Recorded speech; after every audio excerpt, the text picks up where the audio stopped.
नमस्ते मैत्रिणींनो, ज्योत्स्ना रेसिपीमध्ये आपले खूप खूप मनापासून स्वागत आहे। आज आपण मुंगाची रस्सा भाजी अशी कशी बनवायची ते बघूया। खूपच छान बनते ही आणि खायला ती इतकी स्वादिष्ट, बनवायला अगदी सोपी नवीन पद्धतीने मी बनवलेली आहे। तर खरंच खूप छान झालेली होती। चला तर मग बघूया। मी इथे 1 वाटी मूग रात्री भिजत घातलेली होती आणि रात्रभर भिजल्यानंतर मग मी ती चाळणी तशी काढून घेतली आणि झाकून 5-6 तास ठेवली. त्यानंतर बघा अशी छान त्यांना 5-6 तासानंतर कोंब आलेले आहे. बघा किती छान असे कोंब येतात ना, कोंब तुटत पण नाही. या पद्धतीने मी कोंब आणून घेतले आणि मग गंजात थोडी घेऊन घेतली, काढून घेतली 5-6 वेळा अशी छान धुवून घेतली हिला. आता गंजात मी पाणी गरम करायला ठेवलेलं आहे आणि तिथे 1 चम्मच मी मीठ टाकून घेतलेलं आहे आणि त्यानंतर आता आपल्याला ही मूग टाकून घ्यायची आहे. कोंब आलेली 2-3 मिनिटापर्यंत हिला छान असं शिजवून घ्यायचं आहे. जास्त शिजवायची नाही आहे, 50% शिजवून घ्यायची आहे थोडी अशी.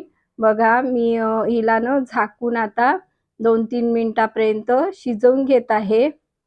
बघा अशा पद्धतीने शिजलेली आहे ही. तर 50% शिजली आहे, जास्त शिजवायची नाही आहे. आता मी थोडं यातली मूग अशी मिक्सरच्या भांड्यामध्ये काढून घेते आणि थोडी थंड होऊ देते तिला. त्यानंतर आपल्याला एक वाटण तयार करायचं आहे या भाजीसाठी. बघा या पद्धतीने मी काढून घेतलेली आहे. आता मी इथे असं वाटण घेतलेलं आहे, हे थंड झालेलं आहे. लसणाच्या कळ्या घेतलेल्या आहे, हिरवी मिरची आणि कोथिंबीर आणि आलं घेतलेलं आहे. आता हे सर्व यात टाकून घ्यायचं आहे. लक्षात ठेवायचं मूग थोडी थंड झाल्यानंतरच आपल्याला यात टाकायची आहे मिक्सरच्या भांड्यामध्ये आणि वाटून घ्यायचं आहे. म्हणजे थंड झाल्यानंतरच वाटायची आहे. बघा अशा पद्धतीने मी हे वाटण तयार केलेलं आहे. पाणी न घालताच बघा अशा पद्धतीने. आता मी गॅसवर कढई ठेवलेली आहे आणि त्यामध्ये 1 चम्मच तेल गरम करून घेतलेलं आहे. 1 चम्मच जिरे टाकलेलं आहे, अर्धा चम्मच मोहरी टाकलेली आहे आणि आता आपण एक कांदा असाच कट करून घेतलेला आहे, चिरून घेतलेला आहे, तो टाकायचा आणि तो तेलामध्ये आपल्याला परतवून घ्यायचा आहे. व्यवस्थित परतवून घ्यायचा. बघा असं परतवून घेतल्यानंतर जे आता आपण वाटण तयार केलेलं आहे ते टाकायचं आहे आणि ते आपल्याला तेलामध्ये असं छान परतवून घ्यायचं आहे, शिजवून घ्यायचं आहे व्यवस्थित.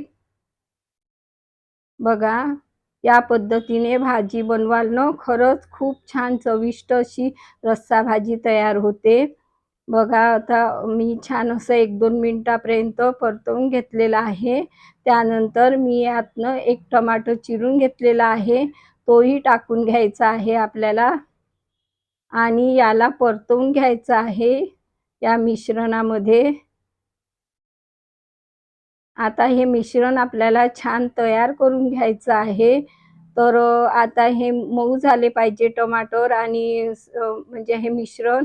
तर नाही का मी 1 चम्मच मीठ घालून घेतलेलं आहे, म्हणजे भाजीला जेवढं लागतं त्या प्रमाणाने चवीपुरतं मीठ घालून घ्यायचं आणि आता आपल्याला ही झाकून असं शिजवून घेतलेलं आहे 2-3 मिनिटापर्यंत. बघा मसाले छान आपले म्हणजे मिश्रण तयार झालेलं आहे. मसाले आता टाकायचे आहे आपल्याला यामध्ये. तर मी इथे 1 चम्मच तिखट घेतलेला आहे, अर्धा चम्मच जिरे पावडर आणि अर्धा चम्मच हळद पावडर घेतलेली आहे, 1 चम्मच धने पावडर घेतलेला आहे, अर्धा चम्मच गरम मसाला घेतलेला आहे आणि लक्षात ठेवायचं आहे आपण मिरची पण वापरली होती, तर त्या अंदाजाने तिखट आपल्याला किती हवं त्यानुसार टाकायचं आहे आणि हे व्यवस्थित मिश्रण आपल्याला असं परतवून घ्यायचं आहे. मसाले छान आपल्याला शिजवून घ्यायचे आहे. व्यवस्थित. तर त्यासाठी ना आपल्याला मूगमध्ये जे पाणी होतं ना, तेच यात थोडं 2-3 चमचे मी टाकून घेते आणि आपल्याला हे शिजवून घ्यायचं आहे. तर आपण जेव्हा मूग शिजायला ठेवली, ते पाणी फेकायचं नाही आहे, तेच वापरायचं आहे आपल्याला. म्हणून अंदाज घेऊनच पाणी टाकायचं. बघा मिश्रण छान तयार झालेलं आहे. तर ते बघा मी पूर्ण पाणी म्हणजे त्या पूर्ण मूग टाकून घेतलेलं आहे आणि पाणी पण मी फेकलेलं नाही आहे. म्हणूनच मी जास्त वेळा मूग अशी छान धुवून घेतलेली होती. तर बघा या पद्धतीने आता दणदणीत आपल्याला अशी शिजवून घ्यायची आहे. आता आपली भाजी शिजत आहे तोपर्यंत मी तडका तयार करून घेते. तर 1 चम्मच तेल गरम करून घेतलेलं आहे आणि छोट्या चमच्याने जिरं टाकलेलं आहे. थोडंसं हळद टाकलेली आहे. जिरं, हळद तडतडली. त्यानंतर मी अर्धा चम्मच थोडं तिखट टाकून घेतलेलं आहे. आणि आता आपल्याला असा दणदणीत छान तडका द्यायचा आहे. तडक्यामुळे अजून भाजीची चवी एकदम मस्त तयार होते. बघा आता मी असं ढवळून घेतलं आणि तडका टाकलेला आहे. मैत्रिणींनो नक्की बनवून बघा. या पद्धतीने खरंच खूप छान भाजी तयार होते. बघा अशी मी तडका देऊन भाजी आता आपली तयार झालेली आहे. चवीला तर इतकी भन्नाट तयार झालेली होती. आता मी वरून कोथिंबीर टाकून घेतलेली आहे आणि बघा सर्व्ह केलेली आहे. कशी वाटली तुम्हाला माझी पद्धत? नक्की ट्राय करा आणि कमेंट्स करून कळवा. पुन्हा भेटू नवीन व्हिडिओसोबत. तोपर्यंत मस्त राहा, खुश राहा, आनंदी राहा, हेल्दी राहा आणि नवीन-नवीन पदार्थ बनवून खात राहा. धन्यवाद.